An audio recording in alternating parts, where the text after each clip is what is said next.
Okay, we're in Mark. Surprise. And remember, we're continuing to ask ourselves 3 questions. Who is Jesus? What was his mission? Why did he come? Number 3, what does he demand of those of us who are his followers? And so we've been unearthing that as we go along. So you can kind of anchor your testimony to other people about who Jesus is based on what you see in Mark. And it's very easy to do. Today we're going to look at 4 scenes. Last time we were in the park, we had 5 scenes, 4 scenes today. And in order to combat the fact that these scenes are very familiar to you, there we go. If I freeze, it's not a TIA. I'm just waiting for the sound, to combat that, because you know these stories so well, you could tell them to me. So in our reminding of ourselves, we're going to do something I've never tried before. We are going to ask ourselves why the ordinary scene did not happen and the extraordinary scene did. So I'm going to propose to you what the ordinary scene would have been if you just wrote kind of a vanilla, normal kind of story about who Jesus is. The normal scene, and then we're going to add to that the extraordinary part of the story, and then I'm going to ask you, why did God put the extraordinary part there? Why didn't he just do the ordinary thing? Why did he add the extraordinary thing? And what do we learn by doing that? Okay? This is actually an exercise in almost in storytelling. If you tell a story, you tell it in a normal kind of boring way. I get up in the morning, I had eggs for breakfast, I got in the car, I drove to work, I worked all day, I turned around, I came home, had dinner, watched a little TV, went to bed. Blah. It's boring. But in the middle of these days, there's something extraordinary happens. Well, these could have been boring scenes. So let me propose to you what the boring scene, I don't want to say boring, what the ordinary scene should have been, and then we'll add what's here in Mark and go, why would he include that? So if you're following with me, we're in Mark 6. We're in Mark 6. And after the end of today's passages, these 4 scenes, this will actually be the end of Jesus' second year of ministry.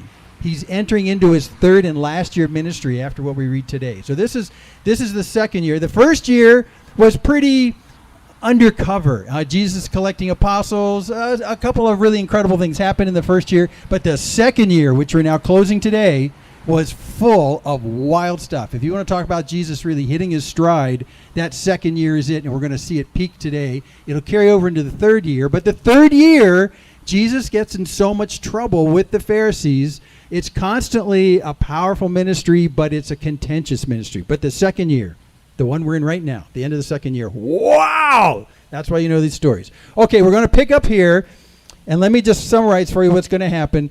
In Mark 6, verse 14, we talk about the death of John the Baptist. Now, if you know the story about John the Baptist, he was out on the Jordan River. He's baptizing people. Oh, wait, I forgot. My scene announcers. Scene 1. Announce scene 1. That's as loud as you can do it? Okay, back. Okay, stay over here now. No, go back.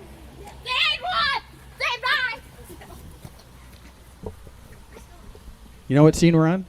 Scene 1. Okay. John the Baptist dies. He was out at the Jordan River. He was baptizing people. He was getting in trouble with the Pharisees because he was baptizing a lot of people. I mean, it was a crowd of people out there. And if anything threatens leaders in an organization like the Pharisees, it's when it seems like there's a popular thing happen and a lot of people are coming to somebody else. And so they're threatened by John the Baptist.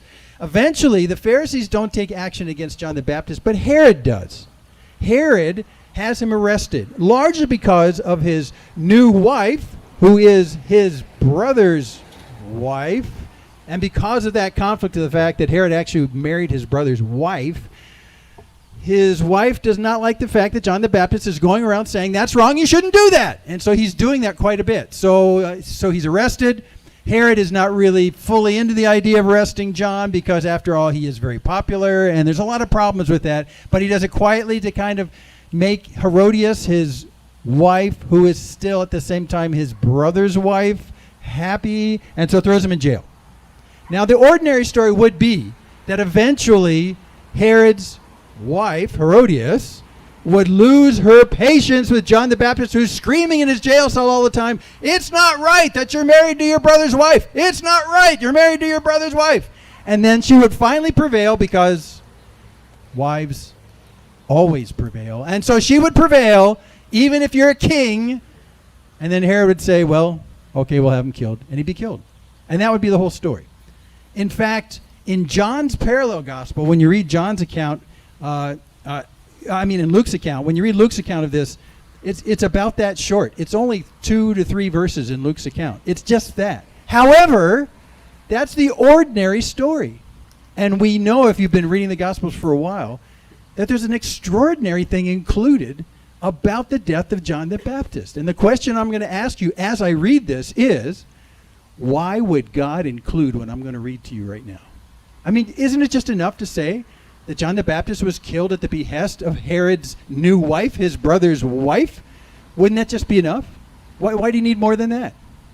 Here's the more than that. So King Herod heard of it, for Jesus' name had become known, and some said, John the Baptist has been raised from the dead. That's why these miraculous powers are at work in him. But others said, whoa, no, he's Elijah.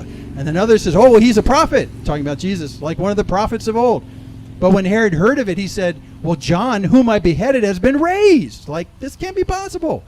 It was Herod who had sent and seized John and bound him in prison for the sake of Herodias, his brother Philip's wife, because he had married her. For John had been saying to Herod, it's not lawful for you to have your brother's wife. And Herodias, the wife, had a grudge against him and wanted to put him to death. But she could not, for Herod feared John, knowing that he was a righteous and holy man, and he kept him safe. When he heard him, he was greatly perplexed, and yet he heard him gladly. So we're getting backstory on the death of John the Baptist. We've already announced John the Baptist is beheaded. Now there's the backstory. This is what I want to ask you. Why include this? This is not included in all the Gospels. Verse 21. But an opportunity came when Herod on his birthday gave a banquet for his nobles and military commanders and the leading men of Galilee. And when Herodias' daughter, so this is his stepdaughter, when Herodias' daughter came in and danced, she pleased Herod and his guests. And the king said to the girl, ask me for whatever you wish and I'll give it to you. And he vowed to her, whatever you ask me, I'll give you up to half of my kingdom. And she went out and said to her mother, well, so what should I ask for? And she said, now this is Herodias, the wife. She says, how about the head of John the Baptist on a plate? So she came in immediately with haste to the king and asked, saying, I want you to give me at once the head of John the Baptist on a platter. And the king was exceedingly sorry, but because of his oaths and his guests, who he made this pledge in front of, he didn't want to break his word to her. And immediately the king sent an executioner with orders to bring John's head. He went and beheaded him in the prison, brought his head on a platter, gave it to the girl, and the girl gave it to her mother. Here, Mom. And when his disciples heard of it, they came and took his body and laid it in the tomb. Why all of that horrible narrative? Why include that? Now, if you know Mark's gospel is very compact and short. I mean, he doesn't get real wordy. He's the least wordy of all of them, makes it the shortest gospel. So why in the world would he have this when the other gospels didn't? What's instructive about this horrible scene with Herodias? And if Philip, his brother's wife, Herodias, and Herod, and he marries her, and he is kind of forced by her to have him. I mean, why include that? Isn't it enough for us just to know that John the Baptist was killed by Herod because of his wife? Why include this? Thinking caps on. What do you think? You can scream it out. Oh, okay. So yeah. So even if we're doing the right thing, we may indeed suffer for the gospel just like John the Baptist did. Well, I'll go for that. I think that's a good explanation. I don't think there's any one answer, but I think there might be several really good observations about why this is here. Any other thoughts? And I'll give you one other thing. Just it doesn't mean I'm right. Just why would you include it? It is such a distasteful scene. It is icky, sin. By the way, Herodias' daughter, when it says she danced in front of him, doesn't mean she just danced. I mean, she writhed. I can't think of a polite word to use. It was very sexually suggestive. It's just a horrible scene. If I was writing the Bible, I would rip this part out. But John says, nope, you got to know about it. Any other thoughts about it? Well, Karen, and then we'll go over to, yeah. Yes. Yeah, I think when you look, I'll summarize it in a second, but when you look at Herod and his wife, his brother's wife, and his wife Herodias, and the daughter, and you see such horrible activity, we tend to point at them and say, ew, they are so bad. But what Herod himself did is something we do all the time. Say, well, I've got better intentions, but, she made me do it, so it's really not my fault. We do a lot of responsibility ducking that way. So in a way, you're not supposed to look at them and say, I'm glad I'm not that bad. You're supposed to say to yourself, gee, maybe I'm as bad as they are. Even in the face of someone as righteous as John the Baptist. Ellie Mae, you're going to say? Go loud. Yes. Yes. And that's always a good comment to make in the face of such repugnant evil. How could God allow this to happen, and especially to John the Baptist? Let me read to you John the Baptist's reputation from God's perspective. You can find it in Matthew 11. It's somewhere right about here. See, I'm not used to reading the Bible on Sundays. Oh, so talking about John the Baptist. So what then did you go out to see, right? Out of the river. What did you go to see? A prophet? Well, yes, I tell you, more than a prophet. This is he of whom it's written, behold, I send my messenger before your face, who will prepare your way before you. This is someone who's been predicted in the Old Testament. And truly, this is Jesus talking about John the Baptist. Truly, I say to you, among those born of women, there has arisen no one greater than John the Baptist. And yet, the one who's least in the kingdom of heaven is greater than he. For from the days of John the Baptist until now, the kingdom of heaven has suffered violence, and the violent take it by force. For all the prophets and the law prophesied until John. So he talks about the fact that this John the Baptist is the last of the great prophets, but he's prophesied in the Old Testament as the one who'd be the forerunner before Jesus. This is an important guy. So there's the conflict. You have such a high reputation person, John the Baptist, who was predicted all the way back in the Old Testament to come before the Messiah, someone so righteous, a man who recognized who the Messiah was. And then you have someone as twisted as Herod and Herodias' daughter, and they seem to prevail over the one that God predicted would come from of old and to pave the way for the Messiah. Doesn't that seem absolutely wrong? And yet, this is a call to you and I. Because if we preach about the gospel and preach about who Jesus is and who the Messiah is, it doesn't matter about your reputation. It doesn't matter whether your name was written in the Old Testament and prophesied to come. It doesn't matter what your real reputation is as a spiritual, accomplished person. The deal is that evil will always hate you and try and get you out of its presence. Now, we already knew this because Jesus told his apostles, this is going to happen to you. I mean, if this happens to me, why do you think it's not going to happen to you? I mean, the students aren't any greater than the master, right? So Jesus told his apostles that, and sure enough, all but one of them died as martyrs. Well, we look at this and say, this is extreme. This will never happen to us. But anyone who talks about the truth, those who are allied with evil will always want to stop their ears and stop the sound of it.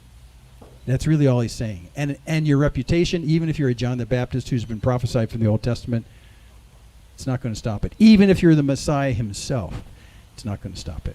The world, when it embraces evil, does not want to hear about the Messiah. Does not want to be saved. And so here's a great contrast where you have one of the highest reputation people predicted in the Old Testament taken down by the nastiest bunch of people I know of in the New Testament. I mean, it's just grotesque. But God allows it. He had finished his mission. And in fact, in part of when Paul goes up into the center of Turkey, I think is his first missionary journey, he talks about the history of Israel. And he talks about David.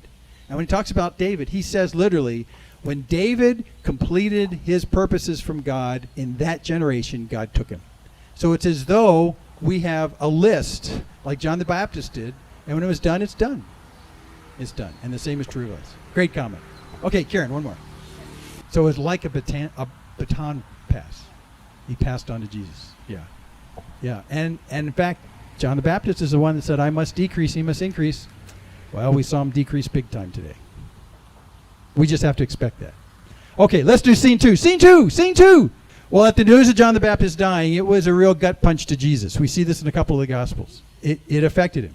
So he had recommended to his apostles at that point, even because as well the apostles had just recently come back from a 2x2 kind of outreach in the area, they were all exhausted. Jesus was exhausted. The apostles were exhausted. So he said to them, look, let's get in a boat. Let's go to a very desolate place. Let's just get out of here. We'll get away from the people for a while. We need to recharge our batteries. And that brings us to the scene that opens up in verse 30 of chapter 6 of Mark, where they're just trying to find a little respite from the crowds. It's just too much. And Jesus is really, he's grieving over the loss of John the Baptist. So they're going basically to find a place that they can find some refuge.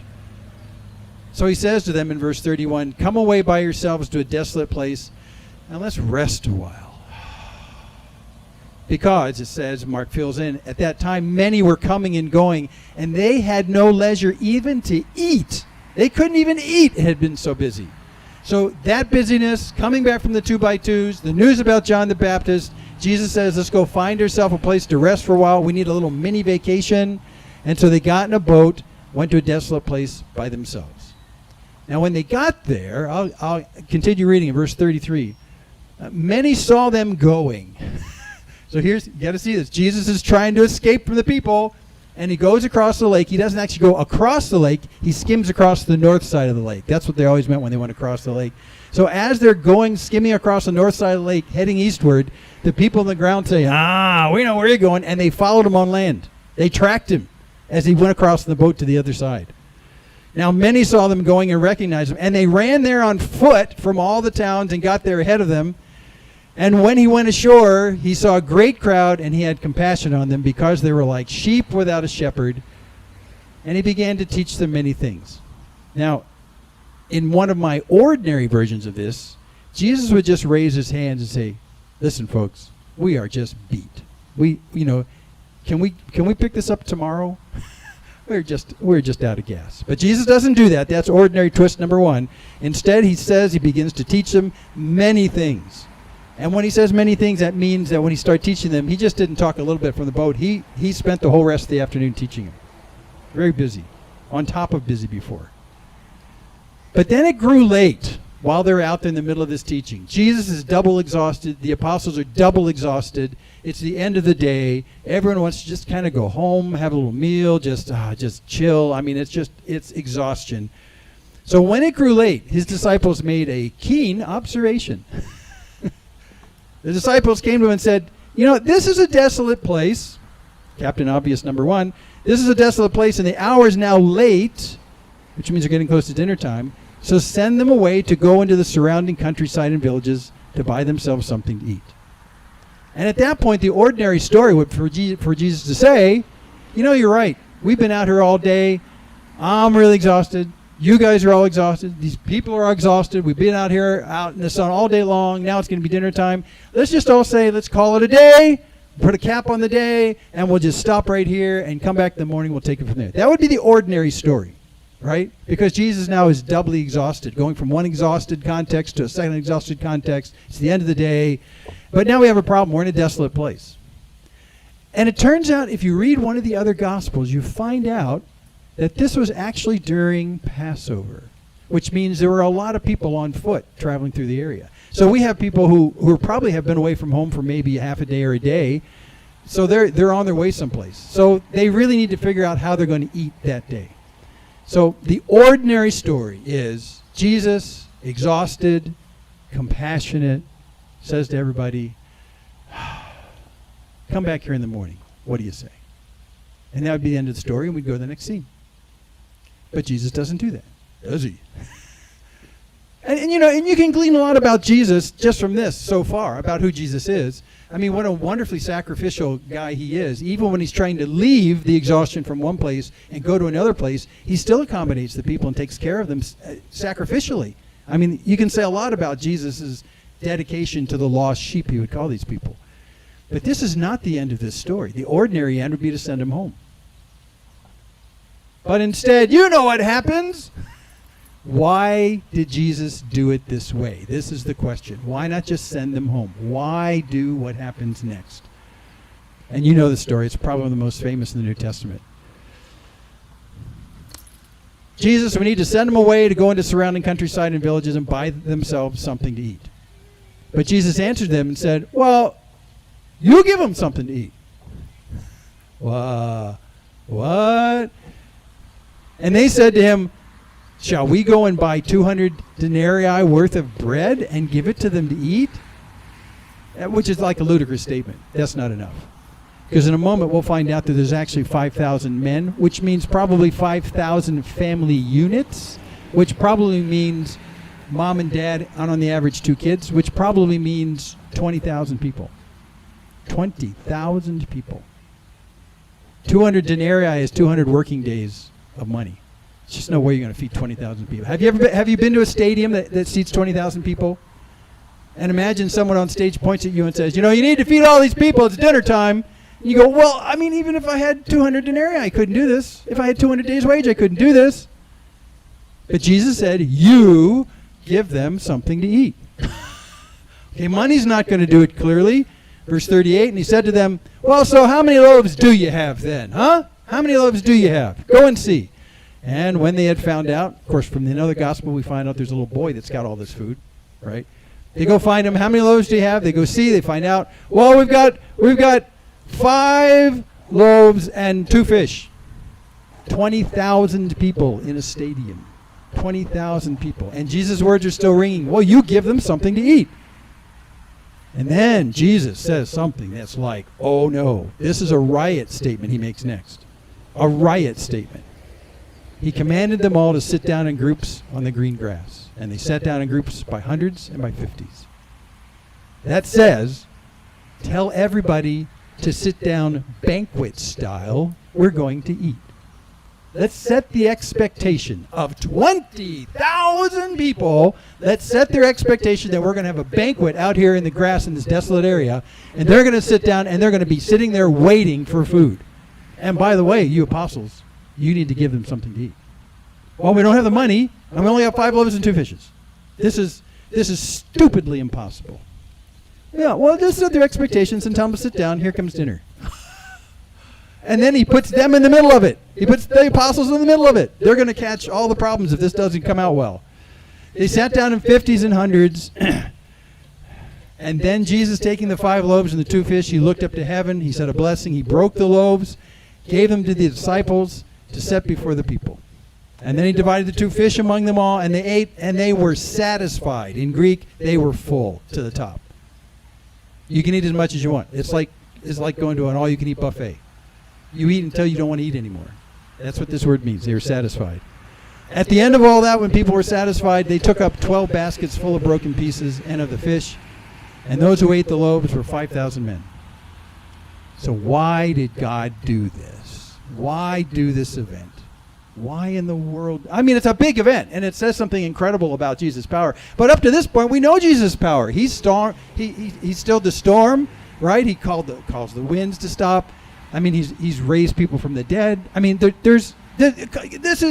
Jesus has credentials. We don't really need this. So why did he do this? So clearly, he's maneuvered the apostles in a particular middleman position on purpose. Because, by the way, let me draw you another way God could have solved this problem. Jesus could have stood in front of him and said, we see that you're all really hungry and we don't have enough money to go and buy food. So you remember back in Exodus, manna came out of heaven. Okay, everyone close your eyes, watch this. And mountains of manna would come down. Just collect up enough for you to eat. You'll have plenty. Everyone sit down. It'll be a great time. And they could have had a manifest. God doesn't do that. He puts the apostles in the middle of the problem. And he says to them, you give them something to eat. So what are they learning? Because I agree. I think this is the central reason why this happened. It's for the apostles. What do you think? What did the apostles learn from this? Oh, I should say it this way. What should they have learned? Because I'll tell you in a second, they didn't get it. Yeah. They need to rely on the Lord. Woo! That's it. That's it. Because when Jesus says, you give them something to eat, and they looked around, they said, well, this is all the money we got. Well, we got 5 loaves and 2 fishes. We don't have anything else. Hello, Jesus says. How about me? How about me? I think, did you have something else? No, go ahead.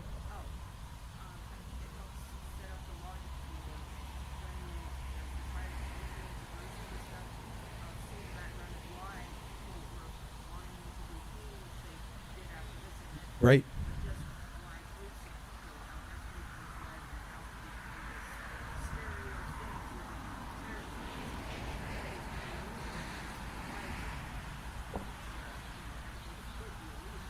Okay. I caught about half of that, so I'll summarize a little bit. No, that's okay. Because I heard you say king, because after this they do want to make him king. Right, it's just providing Because they're providing, yeah. So I think that's going to play into it really big in just a second here. In fact, that's going to be the second gigantic carryaway in just a little bit. But I think primarily Jesus deliberately puts the apostles on the spot. You feed them. Their initial reaction is, what have we got? And their initial reaction is, we don't got enough. And Jesus, the manna who comes from heaven, the food that comes from heaven, is standing right before them. This is the connection they're supposed to be making. And remember, I also told you that this event happened during Passover. What were they celebrating? What was a part of the Passover Seder they were celebrating? Manna from heaven. And then if you think about the fact that Moses, when he gives us a commentary in one of the Old Testament books about what went on, he says the manna incident happened in the desert so that we might understand that man does not live by bread alone, but by every word that comes from the mouth of God. And who is the Word of God? In the beginning was the Word, and the Word was with God, and the Word was God. So in this one context, while Passover and leaving Egypt, God feeding them plentifully in the desert, 1.5 million people potentially. God has enough resources to do that. And then Jesus asked them in the context of thinking of that whole historical event, you apostles, you need to feed them. And they're going, we don't know how to do this. And he says, well, I do. All of that is tied together for the apostles to understand that when they come to situations in the future where they say, I don't have enough resources, which usually means I don't have what I think I need to do this, they can say, well, but God does. Let's do it anyway. I think that was the lesson they took away from this gigantic thing. Now, the lesson wasn't completely learned. We'll find out a little bit later. And the people clearly didn't get the message, because the next day they wake up in the morning looking for their morning bagels, and they try and find where Jesus is, and they can't find him, and they say, we're here for the food. And then Jesus rebukes them because they're so food oriented. So they clearly didn't get the message either. I think the ones that Jesus was targeting was the apostles. Let's go into scene 4, because it's connected to this. Not 4, 3. They looked at me like you counted wrong. Ready, set, scene 3! 3. Gotta hold the number up high. Nice. I could have chosen adults to do that, but adults don't do things like that. So that's okay. Okay, so he feeds the 5,000, or I should say feeds the 20,000. But Jesus still has a crowd control problem. Remember, he actually came to this desolate place to start with because he's getting away from people in another place. Crowd control. He gets here, the people follow him on the ground. Crowd control. He teaches them all that day. Crowd control. It's all crowd control. And now that they've had dinner, now he has a gigantic crowd control problem. They're not there just to hear Jesus teach. They're there for the bagels. They're there for the food. This is the best thing ever. So Jesus has an enormous crowd control problem at this point. It's not a bad thing that he has so many people following, but many of them are following for the wrong reason. So what he does, here's his gambit. Verse 45, to solve the problem, immediately he made his disciples get into the boat and go before him to the other side, to Bethsaida. So we're going to do the same thing he tried to do just previously. Let's get in the boat, let's go someplace else, and see if we can shake them. It's clearly what he's doing. However, this time, Jesus does not get in the boat. He doesn't. In fact, it says in verse 45, immediately after that feeding, he made the disciples. And you go look up that Greek word. It's like twisting their arms. And, in my silly fiction that I make up in my head, I see Jesus saying to the apostles, okay, let's get in the boat. Okay, and they all get in the boat. And then Jesus says, I'm not coming with you. And they go, oh, wait, why aren't you coming with us? Well, I got my reasons. You guys just go on over there. Well, no, we're not going to go over there. You need to come with us. Well, you're not staying here. I mean, all these people are here. No, go on ahead of us. I got this all figured out. Well, we're not going to go if you don't go. You can kind of see this going on. So he made them. He forced them to get in the boat and to leave him behind. This is Jesus' gambit. He made them get in the boat and go before him to the other side, and he dismissed the crowd. So basically what he said, if you guys go that way, I'll dismiss the crowd and say, let's all go to bed. It's after dinner time, blah, blah, blah. And I'll take care of this. I'll take care of this single-handed, this crowd problem. And after he had taken leave of them, we're in verse 46, he went up on the mountain to pray, which is what he has been trying to do all along. From the first context until the desolate place context, Jesus finally goes, I'm going to go up on the mountain and pray. Now, it's clearly dark now. It's dark. We're in the evening. And he goes up on the mountain to pray. And when evening came, the boat was out on the sea, but Jesus was alone on the land. Now, in another gospel, I think it's John's gospel, it says they go about 3 to 4 miles out onto the sea. And you remember me telling you the width of the Sea of Galilee at its widest is 7.5 miles? They go out 3 to 4 miles, which means they're right in the middle of the lake. Do your math. They're right in the center of the lake. So they're way out there. Jesus is still on land. No one exactly sure, especially apostles, how this is going to work out. When we come to land, well, I mean, where's Jesus? Is he going to get another boat? I mean, how does this work out? Well, Jesus sees that they were making headway painfully, for the wind was against them, which means they were rowing. 3 to 4 miles they've been rowing to get to the other side. By the way, if it's dark, how did Jesus see them? X-ray vision. No. Superman vision. No. Passover. Passover is always at a full moon.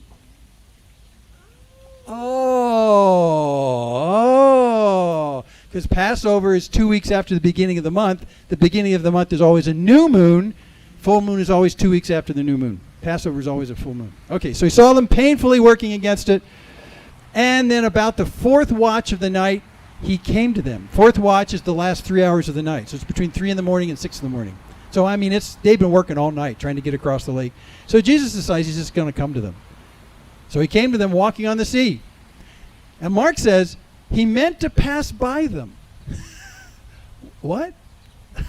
They're out there rowing like maniacs against the wind, and Jesus is walking on the sea, and he meant to walk past them like, hey guys, see you over there. He meant to walk past him. I got to tell you, in my 50 years of reading the Bible, I've never been able to figure out why that is. But it looks like, I don't know, it looks like he started a race with him. I don't know what's going on, but he decided he was going to go past him. But they wouldn't let him do that because they totally freaked out. When they saw him walking on the sea, they thought it was a ghost. And they cried out, for they all saw him and were terrified. How did they see him? How could they see him? Full moon. Full moon. And they were terrified. They were terrified. But immediately he spoke to them and said, take heart, it's I. Don't be afraid. And he got into the boat with them, and the wind ceased, and they were utterly astounded. And I'll say the last verse for a second. So you see what happens here. Jesus comes and walks to them, gets in the boat. Everything's fine. Now that's the extraordinary thing. The ordinary ending here would have been Jesus saying, you guys get in the boat, you guys launch out that direction, we'll confuse everybody, I'll stay here, I'll dismiss the crowds, a lot of people will see the boat at a distance, maybe they'll think that I'm gone, I don't know what they're going to think, but if we kind of split up, we can take care of the crowds this way, I'll dismiss the people, everything will be fine. And then that night they row all night long until they get to the other side. They get to the other side, and who's standing there but Jesus? Because Jesus walked on the dirt, and they should have done that too because of the winds. And that would be the ordinary ending. Jesus meets them on the shore. Hey guys, you look pooped. Let's have breakfast. That would be the ordinary ending. And then Jesus miraculously makes, bagels and lox for him. Got to be from a Jewish neighborhood to get that. That's the ordinary ending. But instead, Jesus walks to the boat. Why? Why walk to the boat when he could have just met them on the shore the next morning? Why walk to the boat?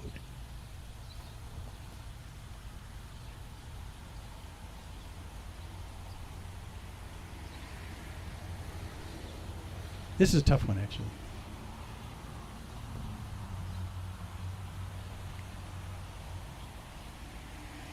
Well, I'll propose a couple of things. For one, they were struggling hard to do what Jesus told them to do. Go to the other side. I think in their education as apostles, because they just learned supposedly that all the resources they need are in Jesus' hand, They weren't in danger of swamping the boat. They were just in danger of being exhausted and not making it to the other side. They're resource limited. I've always wondered where there was the second resource challenge on Jesus' part to them. Why didn't you guys call out to me in the middle of all this? I mean, you've been rowing for like 6 hours, and this is as far as you've gotten, halfway across the lake. Why didn't you call out to God or call out to me? I have the limitless resources. You just saw us feed 20,000 people. So you have a nice, keen contrast between human effort against the odds and our lack of intention many times to ask God to help us. I think that should have been part of their picture of all of this. The other thing, too, Wayne, you going to say? I'm just curious, Jim, I'm not a scriptorian, but isn't this the first example that shows the apostles that Christ has ruled over everything? He controls everything. Yes, but he did that in the stilling of the storm. So these two kind of go hand in hand. They go hand in hand. Because even at the stilling of the storm, the guys in the boat said, well, who is this guy? Well, he just stilled the storm. Who do you think he is? Who is this guy? So they didn't catch it then. And even at this point in the story that we're getting to the end of right here, they haven't caught it. They haven't caught it. Because, let me read the end of this section. It says, verse 51, he got in the boat, the wind ceased. Okay, there's the control over creation. And they were utterly astounded, which means at that point something clicked in their heads. Something huge said, okay, wait a second. Something clicked like had never clicked before. And then Mark explains to us in 52 why something just clicked. Because he says, for they did not understand about the loaves. Are you kidding me? They didn't understand about the loaves that just happened, and their hearts were hardened. So even at the feeding of the 5/20,000, their hearts were hardened and they didn't get it. That's what Mark's saying. They didn't get it. So when Jesus comes and walks to them, something finally clicks in their head because Jesus walks to them. It got them over a hump, kind of. So I think that's really probably the largest thing. At this point, it says right here, they were astonished. They were astounded. Something went, oh, wait, now I get it. And you'd like to think that they were faster than that, but they're not. So it was really for them to understand who Jesus really was. I gotta point you, but we're not going to take time. I got to point you to the other Gospels on this, because Mark deliberately does not tell us one of the most astonishing things about this entire event. Astonishing, absolutely over the top, astonishing, and he leaves it out. What did he leave out? Well, you're just going to have to go look and find out for yourself. Go look at Matthew 14. Something that just blows our minds every time we read it. And Mark, he didn't put it in here. And I don't know why he didn't put it in here. So that's actually your homework problem is when you read Matthew 14, see what Mark left out. And then ask yourself, why didn't Mark mention that?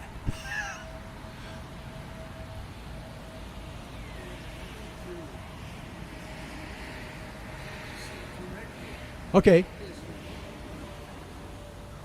wondering if those aren't the same story told by two different apostles, because, not to give it away, but he tells Peter to come out and walk on the water. Sorry.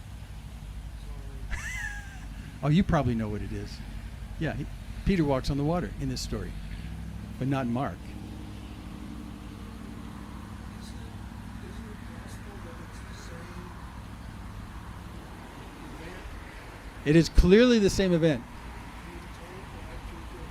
being told by two different? Being told by two different apostles. And they're not wrong because they leave it out. But I think there's actually a personnel reason for why Mark doesn't mention it. So noodle on that for a while. We got to go to our fourth scene. Fourth scene! Fourth scene! Fourth scene! Jasper is AWOL. Oh no, there he is. Scene 4! Scene 4! Oh, I'm impressed. scene 4. Loud. Hi. Oh. Loud. Ooh, grunts. Okay, scene 4.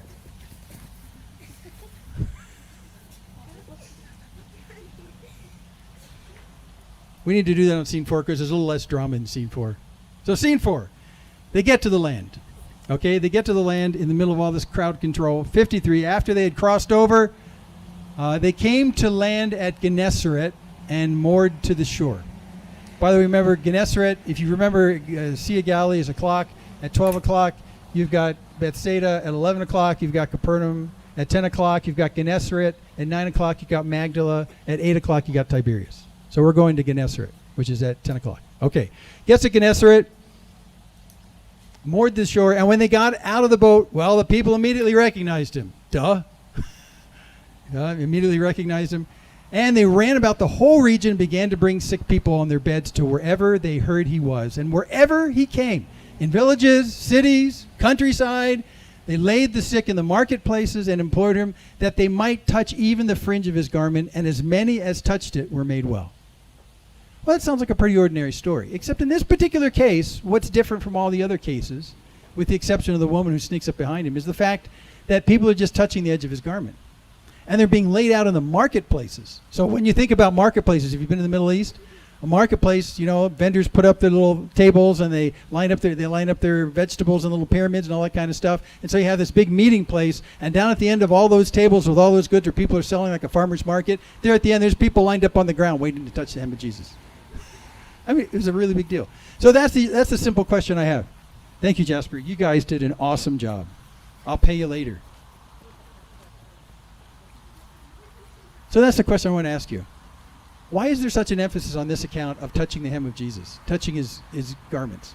Up till now, Jesus has done lots of healing. One case we know of where the woman snuck up behind him who had the flow of blood. But this one, it says that's what they did over in Gennesaret. That was the mode of operation over in Gennesaret. Why touching the hem of the garment? Any quick ideas? It's really quite prominent here and nowhere else. Yeah, Karen.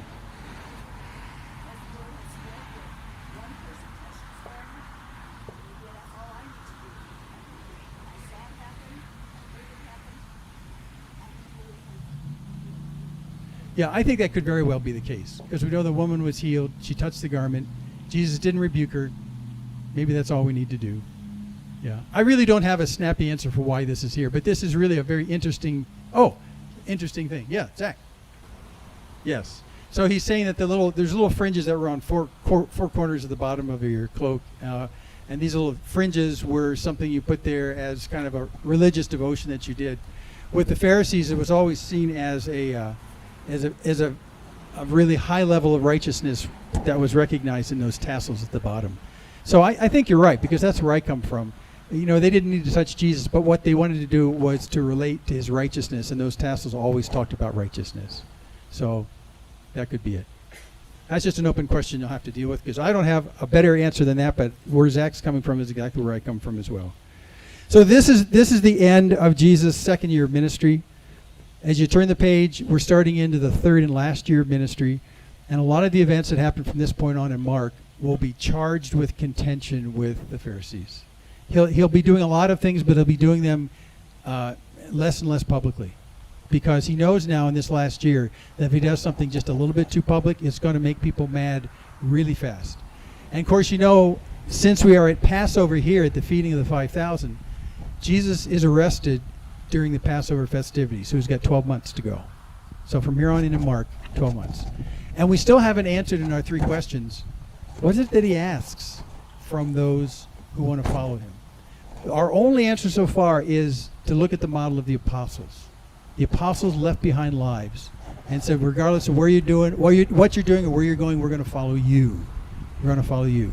And I think that's a good first step in terms of that. But Jesus will very soon make it really clear to us, if you want to follow me, this is what you need to do. And I'll make that really clear. Okay, let me pray, and then we'll quit. Are you going to do another song at the end? Do you know? Yeah, can you? Okay. Father in heaven, we thank you for these accounts that show your heart and your character as you walk in Jesus, God and man in the flesh, dealing with those who are in deep need. And Father, I pray that as we read these passages that we wouldn't let their familiarity gloss over the thinking of our minds, that you give us insight anew and afresh on every time that we read these, so that we understand even more fully exactly who Jesus is and what he came to do and what our response is to him when we follow. So we thank you for these passages. They are just amazing. Just amazing. I would have loved to have been there and seen this. But we delight in the passage you give us to describe it. So thank you now for this in Jesus' name. Amen.